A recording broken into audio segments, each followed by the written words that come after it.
So I'm working on a co-op game with my friends where you get to play with your friends, where you and your crew take shared control of a vehicle, driving helpless passengers across a radioactive wasteland filled with zombies and bandits and monsters. And if you taxi the passenger safely, you'll get paid and you can upgrade your guns and vehicles next time. And what I want to talk about today is something called difficulty. Now, difficulty is historically difficult to balance, and we're toying around with a couple ideas, namely fixed tiers with like a sliding scale. I'm explaining.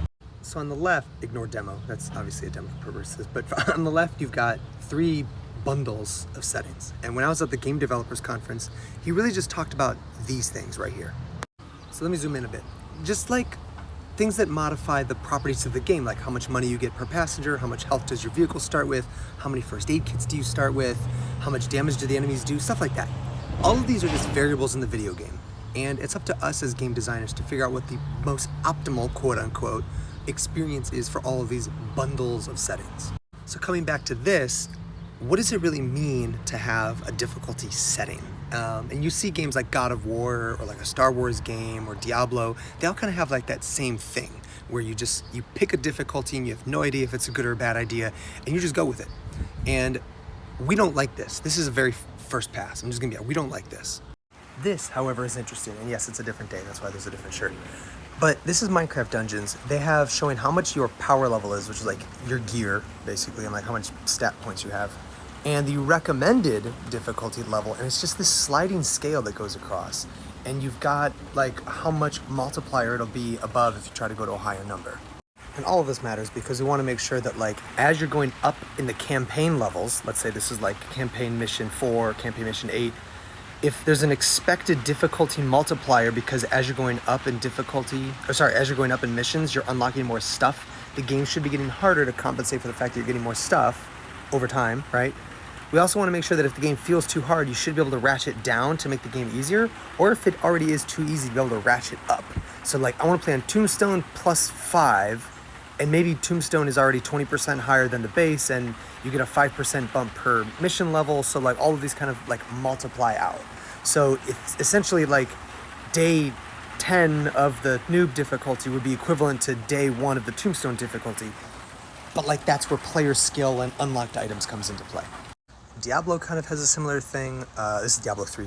Diablo 4 is not exactly like this, where they have a couple of like base tiers and then you get to the last one, and it's kind of hard to see, but there's this little like sliding scale, and I think they make it like individual panels, but it's basically like that plus 1, plus 2, plus 3, plus 4, and you can kind of like continue to ratchet up in a highly exponential curve. And this is actually what some of those numbers look like, and you can see like the default health is like 100%, and then you get to like master and it's like 500%, but you go to like tier 7 or it's like 19,000%, like the numbers just zoom.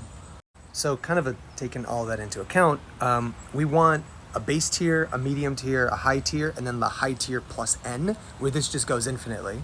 So think about it like, oh, like what's the highest difficulty you'll be able to actually complete? Tombstone plus 7 or something like that. And the other thing I really want to emphasize is the fact that we really want to have a custom difficulty. Now, because these are just a bundle of settings, hear me out, why not have a mode called custom where you can literally just modify any of these variables to any of your content, and it's almost like an accessibility mode, but like labeled as a difficulty setting. That's kind of what it is. Now, would it impact gameplay? How easy it is to beat a level? Would you still be able to get achievements? Sure. Why not? It's a game, bro. The game's meant to have fun. Because at the end of the day, some guy out there is going to want to play on the highest difficulty just to say he played on the highest. And we know there's some people that are just going to say, give me story, because they just want to play for the story, especially in our game, where we know it's a cooperative game. We know you're playing with friends. We know it's not the most interesting thing to just be winning all the time. Maybe it is your thing to be winning all the time. Why aren't you playing on the hardest difficulty? This is why. Because games are meant to be fun. This is a game called Another Crab's Treasure, and there's literally an accessibility mode where you can have your shell be pew pew, and you can literally just one-shot everything.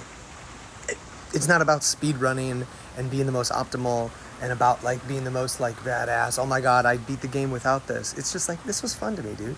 So thinking back to ours, on one hand, it'd be really nice to have a game like Returnal or Hades or whatever. You don't necessarily pick a difficulty. We just kind of make the game base default hard as, whatever, and ratchet it up like they do in Hades with their heat system or their fear system in Hades 2. I think it's fear. But there's there's a lot to be said for just kind of like a bundle of things. And I think for us, it's going to be really interesting to see how these numbers here correlate to what people actually choose in a custom mode. Maybe we just make that one of the defaults, to be honest. Also, if you have watched this far, thank you.